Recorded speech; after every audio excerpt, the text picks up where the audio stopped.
Lu có lò ư nì nhỏ đen, có lùm bè, có tổ mê đùa. Nhỏ rải rùa, cụ lũ rải mua. Do có qua, chín tu ta mò. Tí khởi lò, nì do đại bà. Chỉ xa thà, đó cụ xua lù. Lô xuyết lù, tù nâng cụ chua. Chà ư dùa, nhỏ xin tu đen. Do có tư chỉ bảo bìa. Dùa khi xìa hay khía lăng tư. Tìa có cũng do có hẹn. Mua có sân tu chán tu nọ. Mua con do sân gió trong tu. Nhiệt dị hù tư trình do tê. Chua sàn trong có luôn dây mua. Thiết ua đo cụ trùa tha.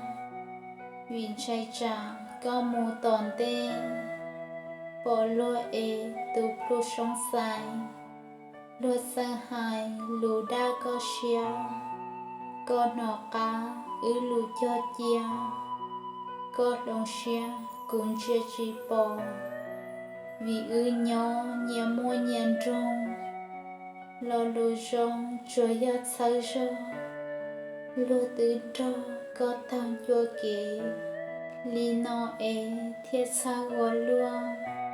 Chà có mua xuyết lù lùa lào. Trên con dài cụ niệm men dài. Chỉ trong hai ý lò kia ly. Vì tứ trí cổng xê cổng rò.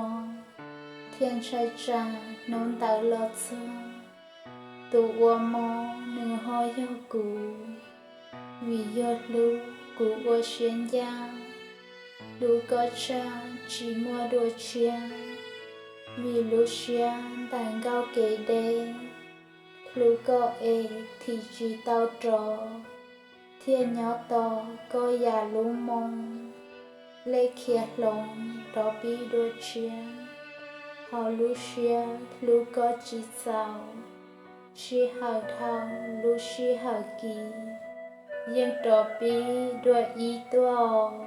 Cho cụ to có mua nâng rong. Lũ chỉ lòng dành tên bảo tư. Nhưng chẳng chứ lũ xuyên có tù. Chẳng tỏ lũ có ý lăng xưa.